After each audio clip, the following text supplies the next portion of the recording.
Aleluias, sejam todos bem-vindos nessa noite e desculpem talvez o início ali que foi bastante complicado aí, que o áudio aí saiu com bastante problema. Eu pergunto para vocês, estão me ouvindo direito aí, queridos? Estão me ouvindo bem? Ok.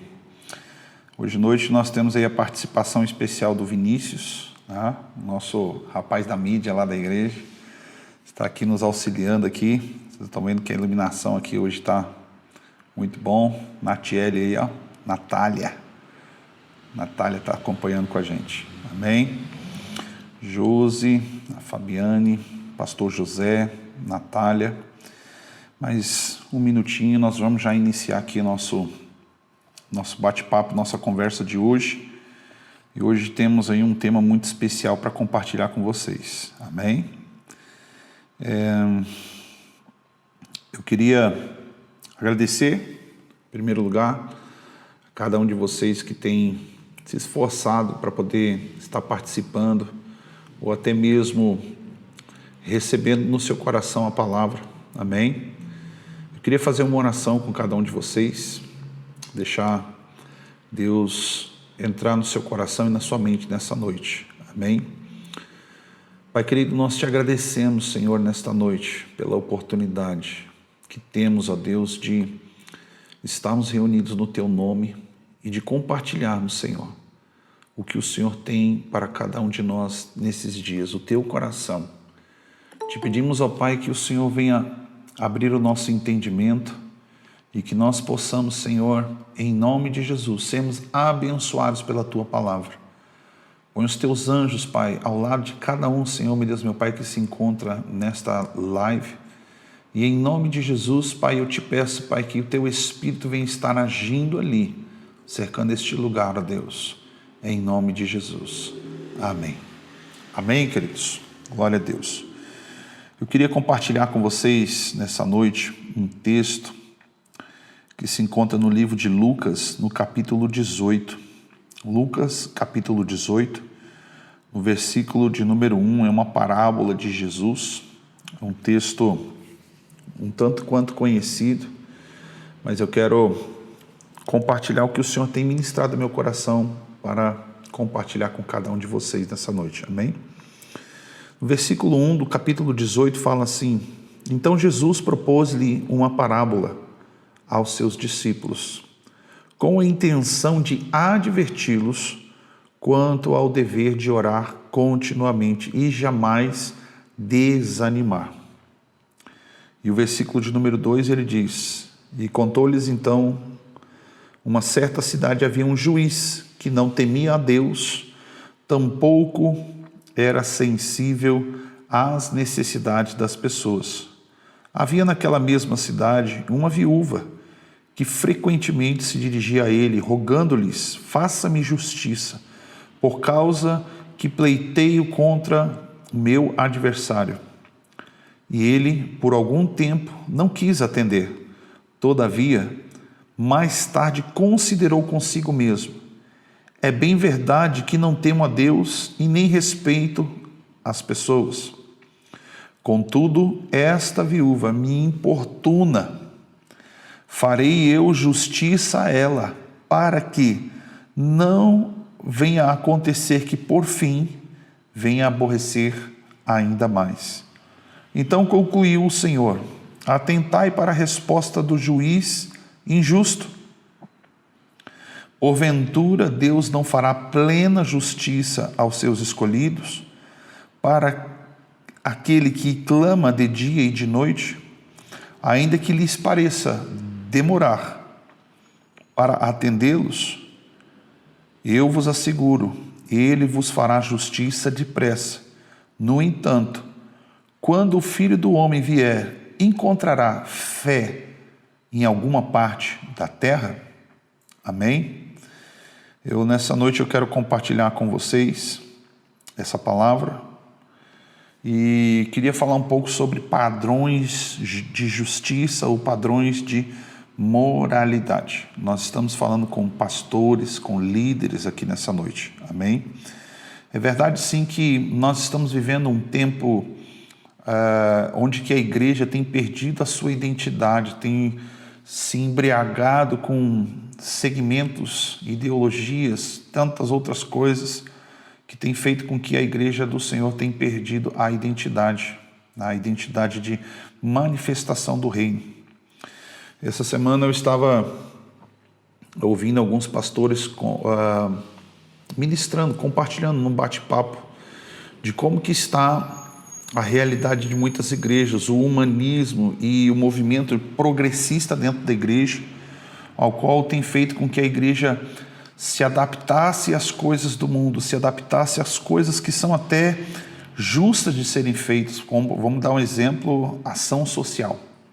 Ação social é um dever da igreja, mas ela não pode estar acima da igreja. A igreja não pode estar sujeita ou escrava somente disso. Ela tem uma identidade, uma realidade ao qual isso é uma ramificação do trabalho pelo qual a igreja exerce na terra, manifestando o reino. Mas, em outras palavras, eu quero dizer assim, que muitas pessoas, muitos líderes, muitos pastores estão servindo a estrutura ao invés da estrutura servir a igreja. Propósito esse ao qual Jesus coloca sobre a igreja, de sermos luz para as nações, de sermos referência, de sermos uma referência de caráter, de bondade, de justiça, de moralidade.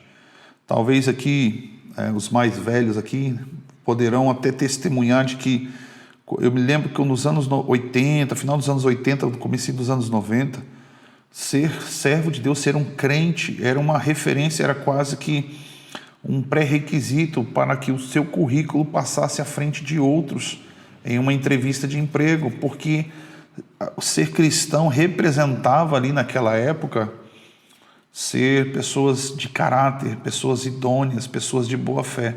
Hoje, quando você fala que é crente, eu ouvi essa semana uma pastora dizendo que encontrou com algumas amigas e elas perguntaram, você ainda é crente? Então, no sentido de que as pessoas buscam a Deus por conveniência, por aquilo que é necessário do dia a dia. E nós estamos falando aqui de um período ao qual a igreja tem padecido de referências. Então, nós queremos compartilhar isso nessa noite com cada um de vocês, com os irmãos que ainda vão assistir essa mensagem, ou vão ouvir também essa palavra. Nós estamos vivendo um tempo onde que o padrão de moralidade e de justiça do homem de Deus, não do homem eu, mas a referência é onde que nós olhamos para a terra, olhamos para dentro da igreja e vemos, eis ali um homem, uma mulher de Deus. Que a gente para alguns preceitos aqui, eu quero ler algumas coisas que eu anotei para vocês, sobre padrões de justiça, padrões de moralidade dos homens de Deus. Nós vemos no texto que este juiz não teme a Deus e não teme a homens. Ele se conduz pela sua própria vontade, mas uma mulher, uma viúva, o incomoda. Ela bate todos os dias na porta desse juiz, pedindo, faça-me justiça em meu favor.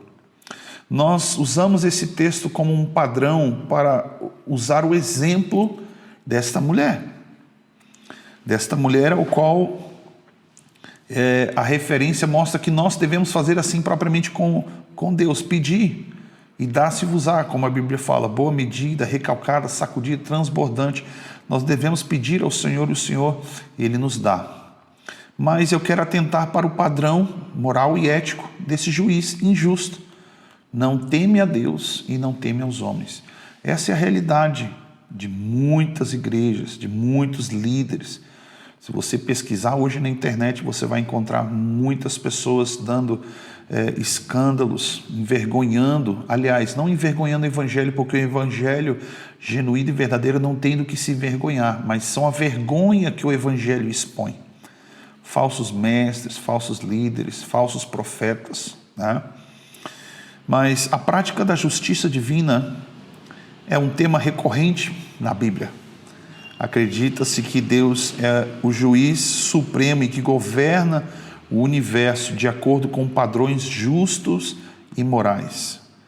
Podemos ver o exemplo de justiça divina sendo exercida. Por exemplo, o julgamento e punição. A Bíblia relata diversos casos em que Deus traz juízo sobre uma pessoa ou nações e que desobedecem a Ele.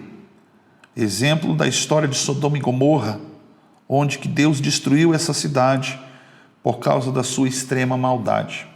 Lembra que quem morava em Sodoma e Gomorra era o sobrinho de Abraão, né? Ló. E enquanto Ló estava lá naquele lugar, escolheu estar ali, Deus vem e fala a Abraão que ia destruir por causa da imoralidade, né? Essa palavra no grego significa porneia. Ele está falando de uma imoralidade exacerbada da sexualidade.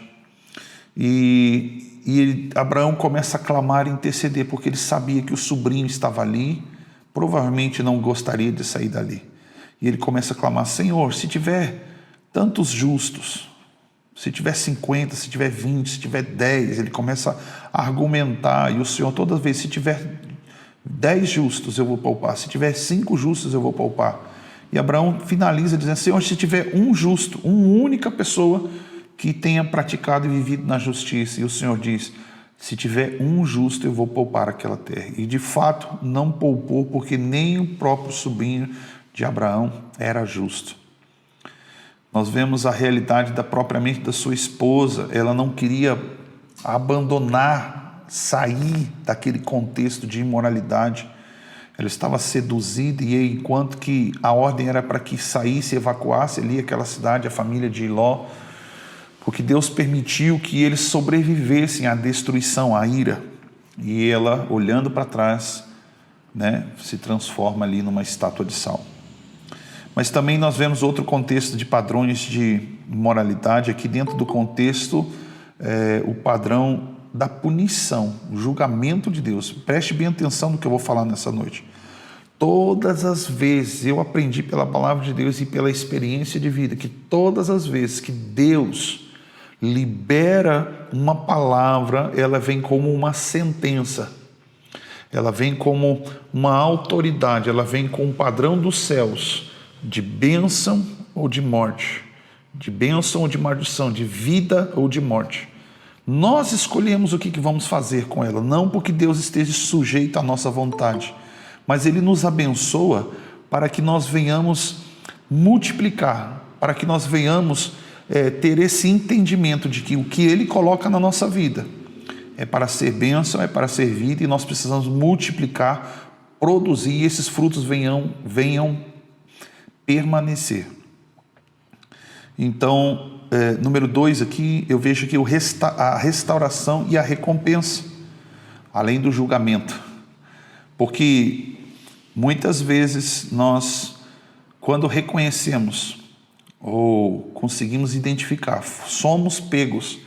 É uma pergunta bem interessante. Talvez na sua infância você deve ter sido muitas vezes pego em flagrante, cometendo algum ato errado, ilícito, foi pego na mentira, sei lá, criança, adolescente faz muita coisa errada, né, por causa da imaturidade. Mas dentro desse contexto, sobre juízo, sobre julgamento, sobre punição, também há a restauração. É a restauração que é além do julgamento, é a justiça divina. Como que juízo e justiça, a gente tem que saber separar e cada coisa no seu devido lugar. Quando vem juízo, vem punição. Quando vem justiça, vem restauração e recompensa. Então a justiça divina também está relacionada à restauração e à recompensa dos justos, os que se mantêm justos. A gente vê, por exemplo, o caso da família de Noé. Deus olhou para a terra e encontrou naquela geração um único homem que se mantinha justo. A Bíblia nos ensina que Deus abençoa aqueles que seguem os seus mandamentos e vivem de acordo com os seus princípios.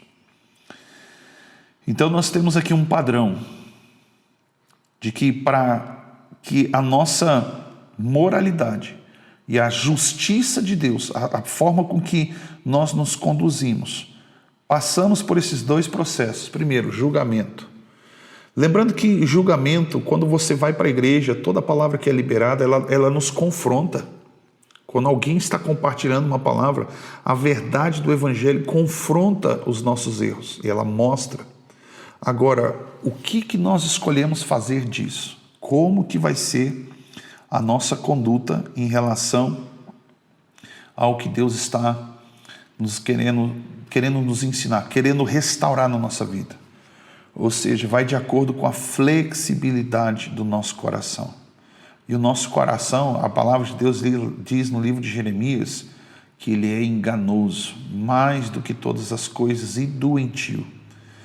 Temos que ter uma preocupação. A gente vem falando ao longo dos dias, né, o que a gente vem compartilhando sobre o cuidado que devemos ter com as nossas emoções, a forma com que a gente lidar com tudo aquilo que o nosso coração se emociona ao ver, ao tocar, ao ouvir.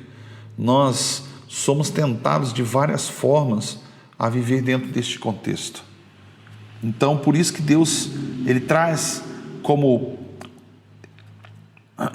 julgamento, apontando, te dando a oportunidade, às vezes, de confessar. Eu ouvi um pastor hoje dizer bem assim: existem 3 coisas que no céu não tem perdão. Primeiro, é o pecado contra o Espírito Santo, que é aquele momento ao qual o Espírito Santo vem e fala, mostra, traz a consciência do seu erro e nós escolhemos negá-lo. E depois tem a falta de perdão, número 2, porque o próprio Jesus diz que nós seremos perdoados da maneira com que perdoamos. Se a gente não perdoa, se a gente tem dificuldade para perdoar, não que Deus tenha dificuldade para perdoar, não, Ele é amor. Mas se nós não perdoamos, como que seremos perdoados? E terceiro, a Bíblia também fala sobre aquele que experimentou da glória vindoura, ou seja, experimentou de Deus, né, a glória, a manifestação de Deus, e torna outra vez atrás, ou seja, crucificando Cristo novamente. Esse já está condenado, como a própria palavra diz lá. Então nós vemos esse contexto que quando Deus vem trazer restauração para a nossa vida, a primeira coisa que Ele faz é mostrar como que está o nosso coração, como que está a nossa vida, como que está o nosso caráter. Então esses 2 primeiros processos do julgamento e da punição, e a restauração e a recompensa, são necessários para darmos o pontapé inicial na nossa jornada de caráter, na nossa jornada de justiça divina, não do homem, mas a nossa jornada de moralidade, a moral pelo qual Jesus combateu contra os fariseus, os saduceus, que viviam uma hipocrisia, a falta de moralidade com os crentes da época. Você observa que é interessante como que a moralidade do ser humano, ela é tão decaída por causa do pecado, ela é tão deformada pela natureza pecaminosa que habita em nós. Você vai observar que o próprio Jesus, por muitas vezes, tentaram, né, o sinédrio se reúne, e lembrando que os fariseus e os saduceus, os zelotes, eram grupos religiosos, alguns extremistas, outros políticos, outros da religiosidade mesmo, que é a hipocrisia, né? Ou o santarrão dos assênios.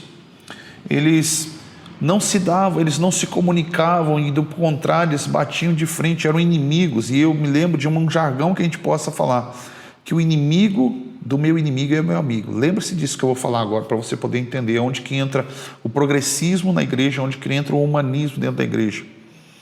Você vai ver um momento onde que Jesus começa a curar, ele vai para frente das sinagogas, ele começa a pregar, a trazer uma mensagem de restauração, uma mensagem de justiça, uma mensagem de recompensa, uma mensagem de julgamento, de punição, né, de salvação e de vida eterna. Ele começa a trazer a mensagem do reino. De repente, saduceus e fariseus se unem para conspirar para prender Jesus. E de repente, até você vai ler, se você começa a ler o contexto da Bíblia, quando eles conspiraram, se junta saduceus, fariseus e até alguns zelotes para poder mandar prender Jesus. Então essa realidade, tudo aquilo que é conveniente, como que se destrói uma igreja? De dentro para fora. No Antigo Testamento foi feito dessa forma. Como que se destrói a igreja hoje? Também de dentro para fora, introduzindo fatos que muitas pessoas inconscientemente, acreditando que estão vivendo a verdade, acreditando que aquilo que elas estão fazendo tem até um princípio nobre. Vamos fazer obra social? Beleza. Mas a obra social não é o cerne, não é a igreja. Entende? Ela faz parte de um atributo ao qual Deus colocou para a igreja. Ela não é o centro. A igreja não é... os atributos, as coisas que a igreja faz, não pode estar acima do que é a palavra de Deus, não pode estar acima do que é o reino de Deus. Então nós vemos hoje nos nossos dias, por exemplo, cada um aqui talvez deve ter conhecido casos de pessoas, por exemplo, que permitem pessoas estarem no altar ministrando, ou falando, ou testemunhando, apenas para que aquela pessoa não seja perdida o dízimo dela. Às vezes as pessoas, os líderes têm permitido pessoas participarem de eventos, ou estarem no altar, de estar no louvor, apenas porque se ele não estiver ali, ele vai estar no mundão, ele vai estar perdido em tantas outras coisas. Então a gente começa a observar o quanto que o humanismo tem entrado dentro da igreja. Ou seja, a igreja que se mantém tradicional, eu até nesse contexto eu poderia dizer que o certo não seria a tradição que vai manter as pessoas na igreja. É claro, você pega uma igreja que tem pessoas mais velhas, ela vai ter um contexto do passado, onde que louvores, canções, mensagens que alcançam o coração dela, mas outra parte, os jovens não conseguem permanecer ou estar ali juntamente. Por quê? Porque não está dentro do contexto da realidade do jovem do dia de hoje. Então, o que as igrejas têm feito? Vamos colocar uma parede preta, vamos colocar uma luzinha aqui, vamos colocar uma música mais agitada. Deixa de suprir a necessidade dos mais velhos para suprir os mais novos. E, na maioria das vezes, os mais novos não aproveitam essas oportunidades. Então, o problema não está na tradição, porque a tradição, ela não é o suficiente. Jesus, ele combate a tradição dos anciãos, porque a tradição, ela leva para a religiosidade, e os religiosos não conseguem ver, não conseguem perceber o quão comprometidos eles estão com o humanismo e o progresso, porque eles estão pensando apenas em crescer, em encher a igreja com números. É aquela famosa frase que fala sobre igreja cheia de pessoas vazias. Então, o tradicionalismo tem freado, barrado o crescimento, a expansão da igreja. E por outro lado, o humanismo e o progressismo de querer avançar, de querer fazer crescer, de querer números, tem feito com que a igreja se torne cada vez mais superficial, os líderes mais superficiais, pessoas que não estão conseguindo, no contexto bíblico, viver um Salmo 23, por exemplo. Pessoas que não conseguem entender que quando entregar as suas vidas para Jesus, como Paulo diz, viver é Cristo e morrer com Cristo é lucro. Só que o problema aqui, nós temos que ver o que é reino. Reino não é tradição. Reino não é humanismo. Reino não é progresso. Não é progressismo dentro da igreja.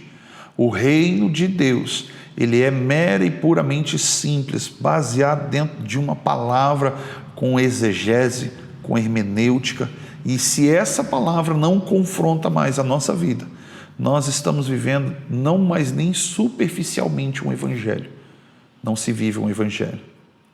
Então essa palavra aqui nessa noite tem esse contexto, esse primeiro impacto. Duas coisas que eu falei aqui que tem barrado. Mas pastor, então como que nós devemos nos conduzir como igreja? Bom, não é a tradição que vai fazer com que, ou a liturgia, ou mudar as coisas e adaptar a forma com que se conduz ou se faz igreja. Eu tenho compartilhado, falado com alguns líderes, que há uma diferença entre ser igreja e fazer igreja. Ser igreja é quando nós nos reunimos no nome do Senhor em primeiro lugar. Mas fazer igreja faz parte da liturgia, é organização.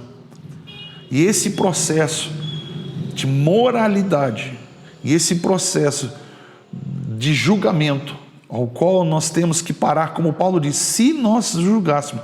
Olha, é tão sério e tão profundo ao mesmo tempo, que se a gente julgássemos a nós mesmos, nós diríamos, não seremos julgados, porque temos uma autoconfiança em si mesmo de acreditar que o que estamos fazendo, de fato, é a vontade de Deus. Há uma grande diferença entre oferecer algo para Deus e entregar algo para Deus. Porque quando entregamos, Ele pede. Quando oferecemos, é a nossa voluntariedade. Só que a nossa voluntariedade, dependendo da forma, dependendo como que está o seu coração naquele momento, Deus pode não receber. Você vai observar, Deus não havia pedido sacrifício nenhum para Abel e muito menos para Caim. E eles voluntariamente ofereceram a Deus. Um ofereceu o seu melhor, o outro ofereceu de qualquer jeito. E ali fica muito claro que tem coisas que a gente oferece para Deus e Deus recebe, e outras Ele não recebe. Então a maneira correta de nós nos conduzirmos não é por tradição, não é por humanismo, não é por progressismo dentro da igreja, mas a maneira correta de nós nos conduzirmos diante de Deus, que se chama reino. E o reino de Deus, e o padrão é dos céus.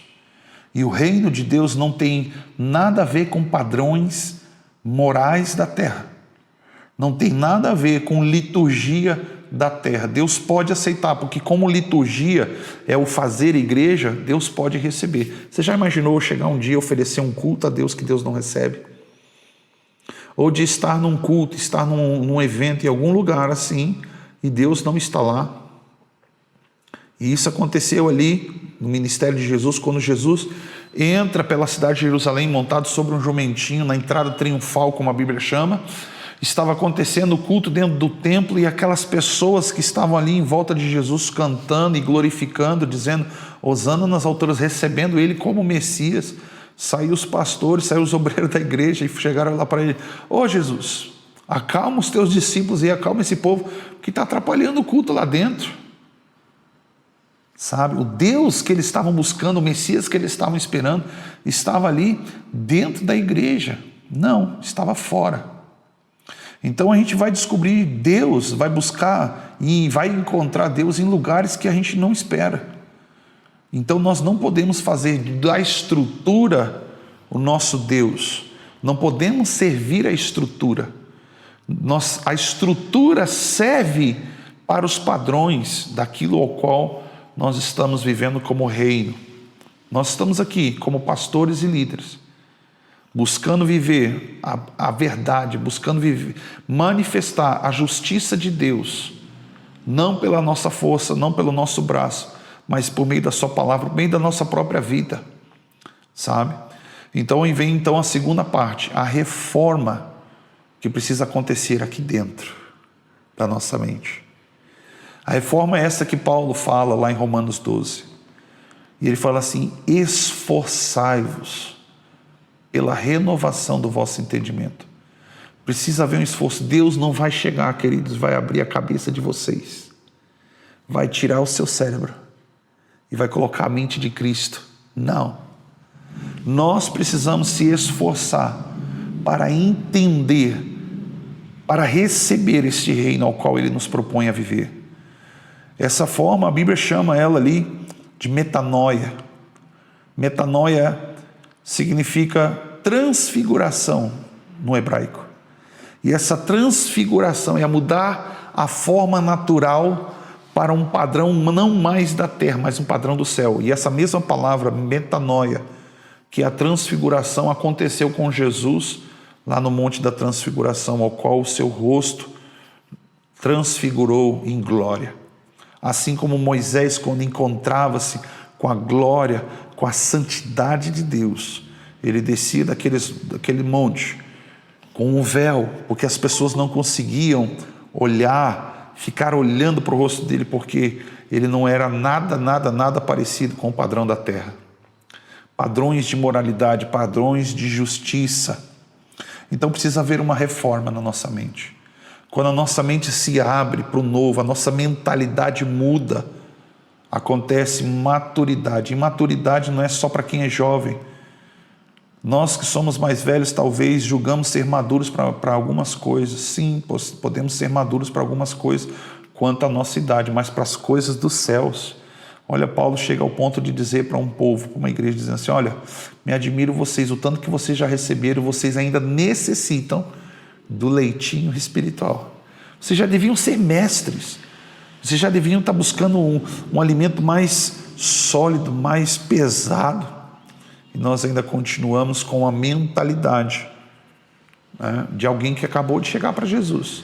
Isso é muito sério, porque se nós estamos vivendo com essa mentalidade dessa forma, ou seja, a nossa moralidade com os padrões do céu continua sendo superficial. Vivemos e nos conduzimos por razão e por lógica, e o padrão de imoralidade se compara e equivale aos padrões da terra. Jamais seríamos justos, porque as pessoas vão olhar e vão encontrar muitas e muitas e muitas falhas. As pessoas vão encontrar muitas e muitos defeitos. Mas você precisa encontrar pelo padrão de moralidade dos céus. Entende? Por exemplo, a Bíblia fala lá em Mateus 19, quando os discípulos questionam Jesus sobre abandonar a sua esposa por qualquer motivo, repudiá-la. E aí a conversa se dá num ponto ao qual ele diz assim: olha, Moisés permitiu por causa da dureza do vosso coração. E ele conclui dizendo assim: mas não era assim desde o princípio, ou seja, o padrão dos céus é até que a morte os separe. Então nós estamos adaptando muita coisa para o progresso, para o humanismo. É melhor que a pessoa esteja dentro da igreja do que ela está lá no mundo. Será? É mais fácil que as pessoas do mundo, talvez, que têm vivido um padrão de moralidade. Eu conheço muita gente que não estão dentro da igreja, mas vivem um padrão de moralidade melhor ou maior, muito maior do que qualquer outro cristão. Mas temos outro contexto. Embora nós olhamos para esse padrão deformado, caído ao qual nós vivemos, nós temos uma esperança, temos uma expectativa na redenção de Cristo. E a redenção de Cristo, ou seja, a justiça divina sobre nós, não aquela ao qual eu chamo de juízo, mas justiça, que tem a ver com a redenção. Essa justiça também é vista como um convite para uma reforma e a redenção, a transformação da nossa mente. Através da obra de Cristo, Deus nos oferece oportunidades de arrependimento. Toda vez que Deus mostra, que Deus coloca um espelho na sua frente e diz assim: esse é você. Como o profeta fala para Davi. Ele pega e fala por meio de parábolas sobre uma determinada situação. Davi havia colocado o marido de Betseba, Urias, à frente da batalha para mandar para ele morrer. Ele coloca aquele homem ali praticamente para matá-lo. E de repente vem o profeta, depois da morte de Urias, e conta para ele uma história, uma parábola. E ele termina dizendo assim: o que tal homem que fizer isso com essa determinada família, que roubou o seu único bem precioso, que daria sustento para sua casa? E Davi diz assim: tal homem merece morrer. E o profeta olha para ele e diz assim: esse homem é você. Essa pessoa é você. Deus, quando Ele traz isso para a nossa realidade, quando Ele nos mostra como que nós somos, é a oportunidade de Deus para que a gente venha mudar o nosso caráter, para que a gente venha amadurecer com o padrão de perdão dos céus, o padrão de redenção dos céus. Deus sempre vai nos dar oportunidade. O que nós estamos fazendo com essas oportunidades? Estamos jogando ao vento. Nós estamos colocando em xeque se Deus realmente existe ou não. Por isso que a Bíblia fala ali que é impossível que aquele que experimenta da glória vindoura, das coisas dos céus, da glória de Deus, sejam justificados outra vez, porque estarão crucificando novamente a Cristo. É impossível que ele se salve. Compreende isso, querido? É nesse momento onde que Deus ele é tão bom que, para alguns, ele expõe. E se chegar ao ponto de Deus expor a sua deformidade de caráter, é porque há muito tempo Ele vem falando e mostrando, e você não está vendo e não está ouvindo. Mas Ele traz para o secreto, porque Ele fala dentro de você: isso está errado, isso não pode, isso precisa mudar, não é assim, não foi assim que você foi criado para ser. E a oportunidade de Deus trabalhar e tratar diretamente com a gente, sabe o que a gente faz? Fica quieto aqui fora e começa a trabalhar aqui dentro, de dentro para fora. E de repente as pessoas começam a olhar para você e ver uma mudança, ver uma transformação. Ou seja, Deus oferece oportunidades de arrependimento, de perdão, para aqueles que verdadeiramente estão buscando essa justiça. Justiça é essa, redenção para si. Essa é a oportunidade de Deus. A restauração começa por aí, na reforma da nossa mente, a transformação, transfiguração, para que alcançamos essa justiça. E Paulo termina dizendo assim, para que a gente possa experimentar o que é bom, o que é perfeito, o que é agradável. Entende? E ainda assim nós podemos dizer que o que é bom, o que é perfeito, o que é agradável, não é o padrão da terra, é o padrão dos céus. O que é bom lá nos céus, o que é perfeito, qual é o padrão de bondade, qual é o padrão de perfeição, o que é padrão de coisas agradáveis, não se compara com as coisas da terra. E por último, para a gente poder encerrar aqui, a chave para a eficácia de tudo isso, queridos, para que isso tenha efeito, tudo que a gente está conversando nessa noite, para as nossas vidas, ela está associada à oração e intercessão. Sabe? Quando a gente reconhece que somos falhos, que somos muitas vezes terríveis, deformados por causa da natureza do pecado, né? A oração e a intercessão inclui, claro, de orar de acordo com a vontade de Deus, não com a sua vontade. Sabe, quando Jesus ele ora no Getsemane, ele fala assim, olha o que era a vontade dele, Pai, se possível, passa de mim esse cálice. Mas quando o padrão dos céus é totalmente diferente da terra, ele diz, mas seja feita a tua vontade, não a minha. Seja feita a tua vontade na terra, como ela é nos céus. Então, o padrão de vontade de Deus para a sua vida não tem nada a ver com as coisas da terra. As coisas da terra são recompensas. Mateus capítulo 6, 33 fala que enquanto que a gente busca esse reino e a sua justiça, olha só como que é interessante o que Jesus está falando. Agora faz muito sentido, talvez, para você, que quando nós buscamos viver o reino e essa justiça, que é a redenção, tanto nossa e como as pessoas que proporcionaremos por meio da pregação do evangelho, por meio da ministração de cura, de libertação, por meio de batismo e tantas outras coisas, de discipulado, de evangelismo que a gente vai fazer. Quando você começa agora a buscar essa justiça, que está escrito lá em 1 João capítulo 5, eu quero ler com vocês, para não ficar somente nas minhas palavras. João capítulo 5, deixa eu abrir aqui. 1 João, perdão, tá? 1 João, eu estava lá em 1 João capítulo 5.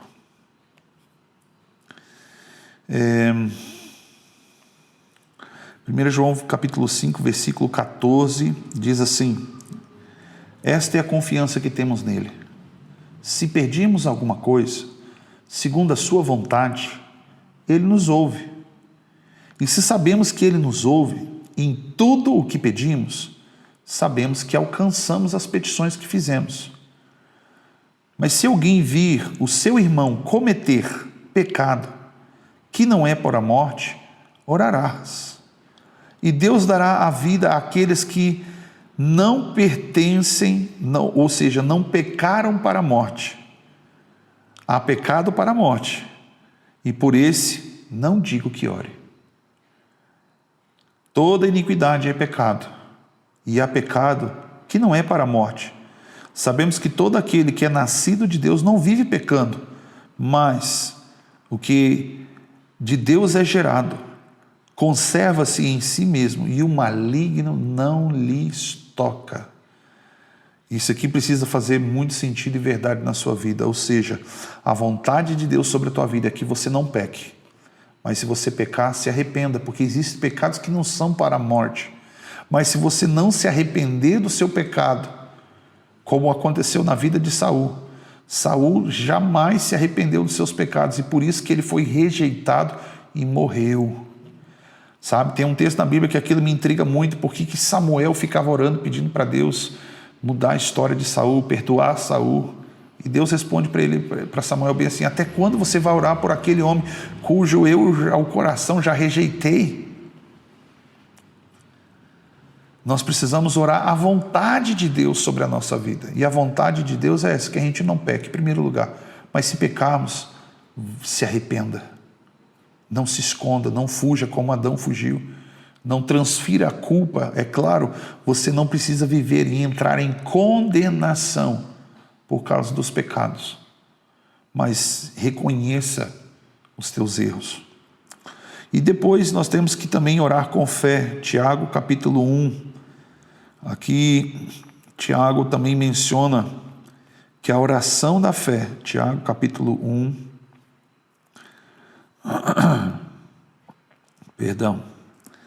Tiago capítulo 1, versículo 6, diz assim: peça porém com fé, não duvidando, porque a dúvida é semelhante como a onda do mar, que é levada pelo vento e lançada de uma parte para outra. Não pense que tal homem receberá alguma coisa de Deus. Mas o homem de coração dobre é inconstante em todos os seus caminhos. E olha que interessante o que significa homem de coração dobre. Eu quero ler para você ainda dentro do capítulo 4 aqui do livro de Tiago, que fala exatamente a mesma coisa, ou seja, o coração é o coração duvidoso. A sua fé é inconstante, sabe? Uma hora está bem, outra hora está lá expulsando o capeta a grito, daqui a pouco você está fugindo do rato, o espírito de pernilongo que te incomoda. E por último, eu quero mencionar também aqui no livro de Lucas, no capítulo 18, que é orar com insistência, que é o que nós vimos aqui nesse texto. É orar até que o Senhor venha. Tem uma canção que diz: eu vou gastar a minha vida diante do seu altar, até que o Senhor venha. Eu vou clamar. Jesus falou essa parábola dizendo: olha, tem coisas que nós temos que trazer à existência dos céus. Porque há muitas resistências. Você vê na vida de Daniel, quando ele se aplicou em orar, Deus respondeu naquele exato momento. Mas levou um período, 21 dias, por causa da resistência no mundo espiritual. Então temos que orar até que o Senhor responda, até que o Senhor traga a resposta, até que as coisas aconteçam conforme o que você tem buscado do Senhor. E João, capítulo 14, versículo 13 ao 14, que fala, ele dá um ensinamento para os discípulos: olha, até agora vocês não pediram nada em meu nome. João 14, eu vou ler para vocês aqui. João 14,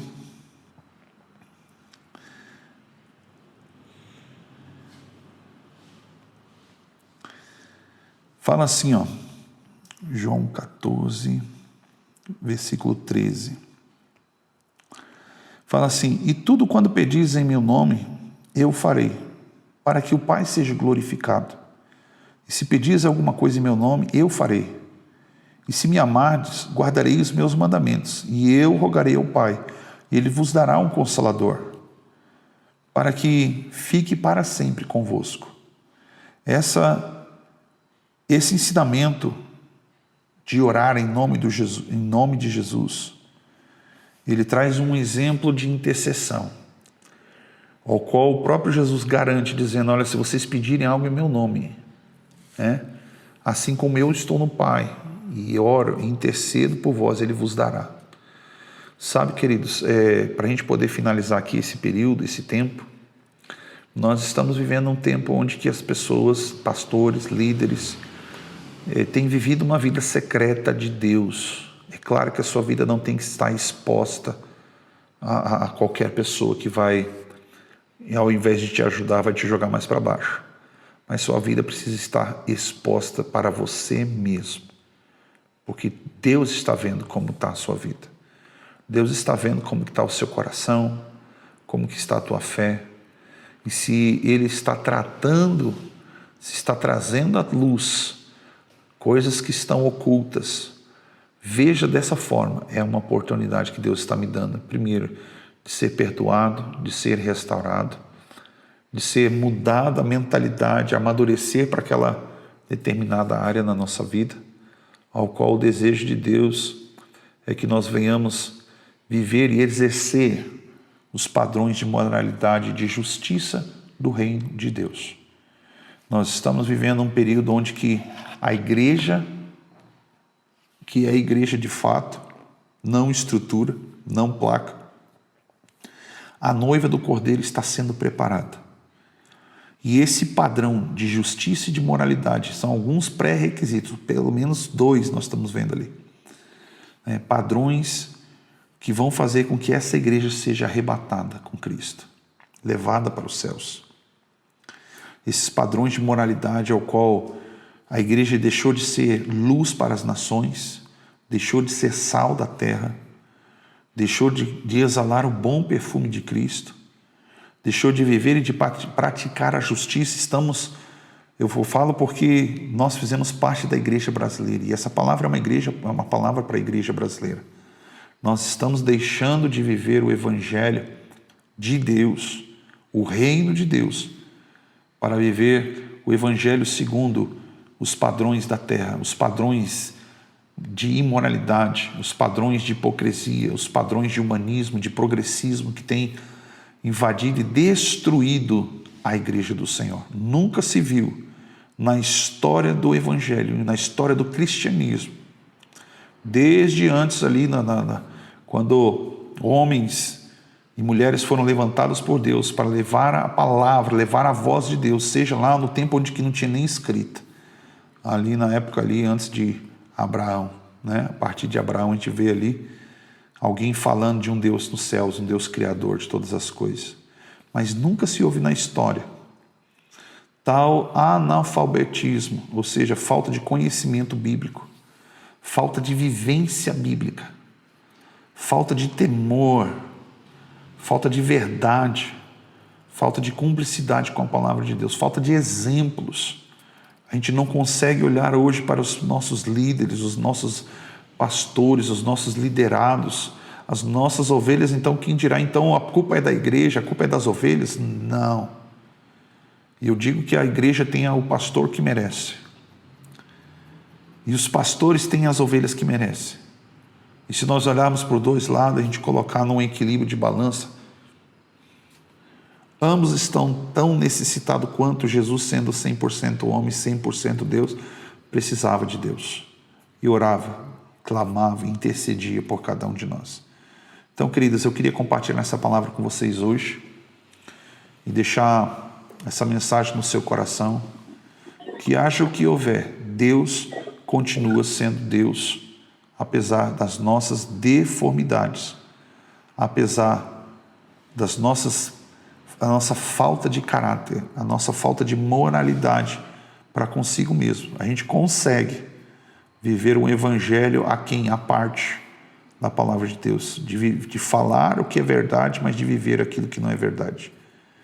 De sentir, de experimentar a glória de Deus, estar no meio do mover, mas na segunda-feira, quando você volta para casa, a sua mente não foi transformada, as suas atitudes, as suas intenções não foram mudadas, e você continua sendo aquela pessoa ao qual Deus continua investindo e enviando o Espírito Santo, dizendo: se arrependa, eu quero te perdoar, eu quero te santificar, eu quero te abençoar.